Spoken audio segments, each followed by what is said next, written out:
Everybody, it's Shannon from alphatrends.net. Today is Friday, the 14th of July, 2017. You can see we've got a lot of green on the screen here today, the only weakness we saw this week was in the U.S. dollar and the financials. Everything else was up, and we've got a great year-to-date performance in everything besides the dollar and oil. So hopefully green is on your screen as well in your account. So let's take a look at what we had here.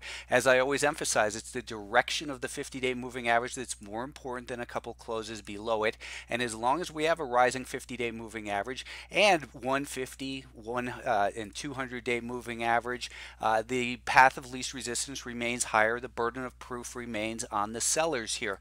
It's not a good idea to get bearish every time this market pulls back a little bit. So, looking at where we've come from, this prior resistance was tested. It held as support. We have a rising 50-day moving average. Looking down to a intraday time frame here, you can see that the volume weighted average price from mid-April was what held on this recent pullback, and we just on a couple days ago broke that downtrend line as well as the volume weighted average price from the prior peak. Buyers have been in control.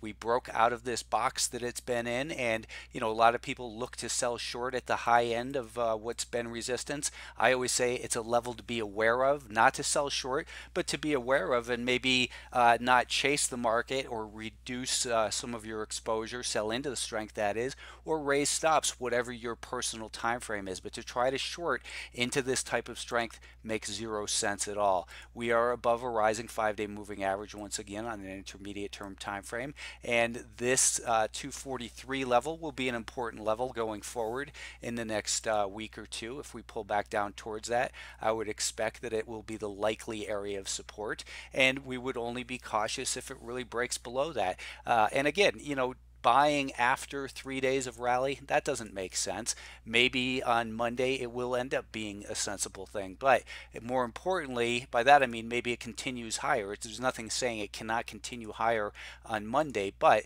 what's your risk reward and what's your personal time frame? The NASDAQ had a great week as well. This market, I've got some lines drawn on here because I do this analysis every single day for subscribers to Alpha Trends. We broke this downtrend line that I said had the potential to become resistance. We spoke about that potential resistance and we said it's a level to be aware of, not a level to sell short, not a reason to throw your stocks away, but a reason to look for a possible slowdown. And then we said, well, if it gets beyond that, then this prior little area of significance is the next area of potential resistance. Ask yourself, where has the market come from? It's just come from 136 to 142. So it's had a nice little rally of about 5% uninterrupted. Odds are that it should pull back, but until it actually shows signs of pulling back, it doesn't make any sense for even a short-term trader, especially a short-term trader should know better than to short when it's above the daily VWAP, above the week-to-date volume-weighted average price, above a rising 5-day moving average. That just doesn't make sense to sell short in these conditions. So we're at a potential level of resistance in here. It would be nice, I think, if the market would pull back. That way we could look at this pullback from June as a left shoulder, this being a head, and then a potential right shoulder would be formed. But let's focus on what the market is giving us now. It's giving us a great uptrend, and if you're not involved, don't chase, but wait for a pullback, and don't buy the dip. Buy after the dip once it begins to turn back higher again.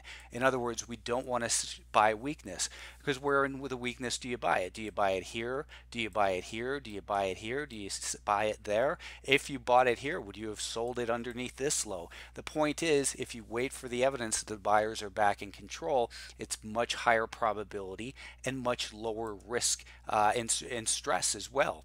The Russell 2000 up at the high end of this recent range also. It continues to hold the volume weighted average price from the election, but really, we've looked at this market over and over again as a potential, break higher and catch up with the rest of the market, but it's unable to do that. The primary trend is still higher. It's just grinding higher. It's not, so far at least, a get up and break out and run market.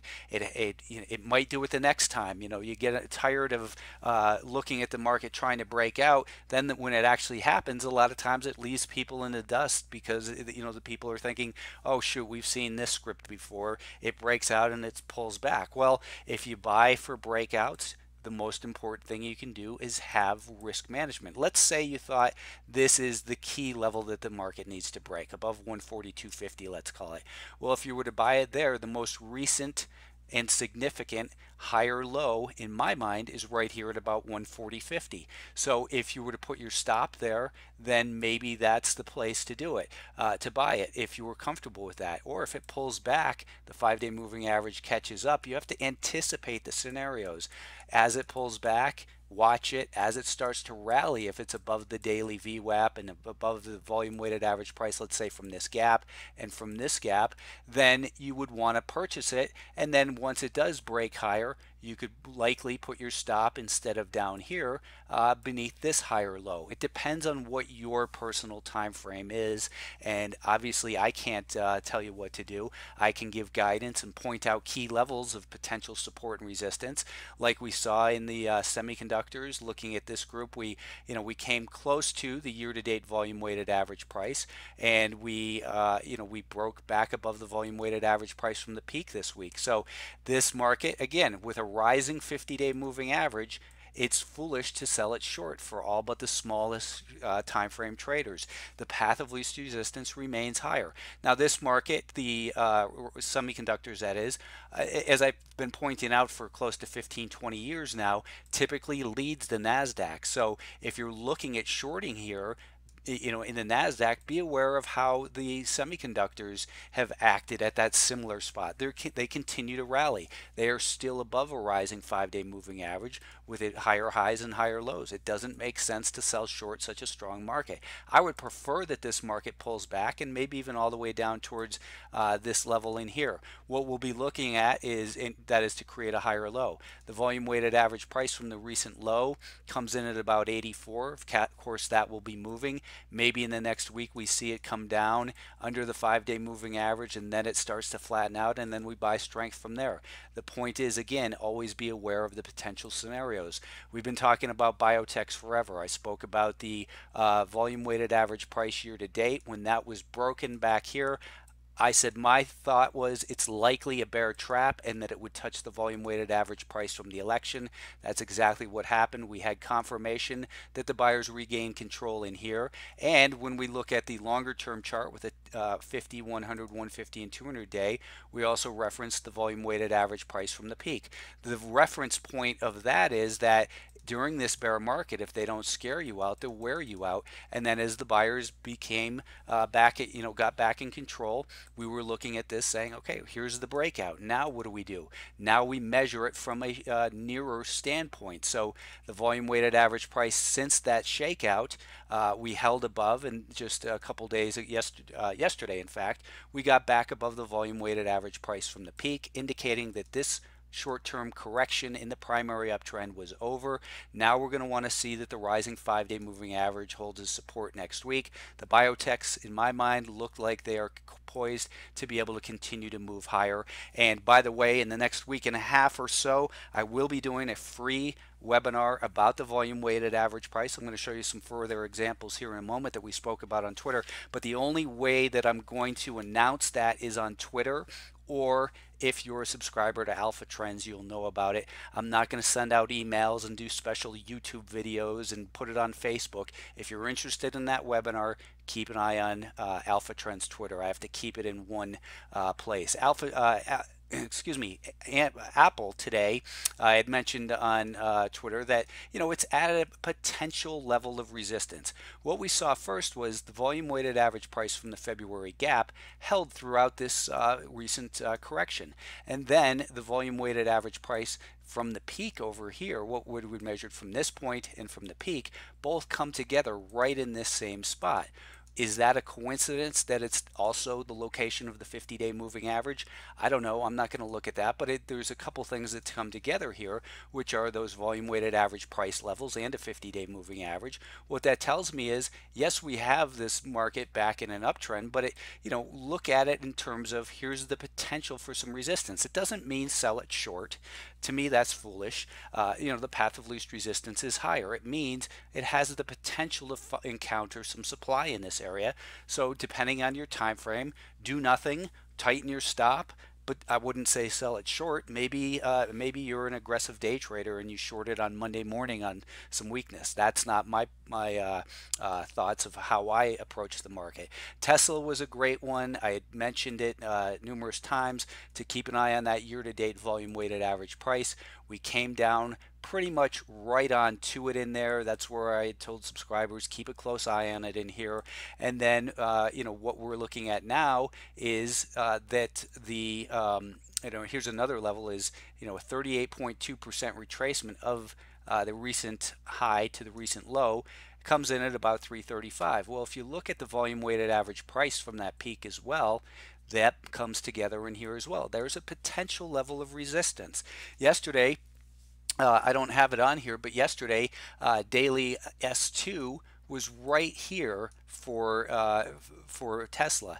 That's where I pointed out to subscribers, hey, we're at the 5-day moving average and daily S2.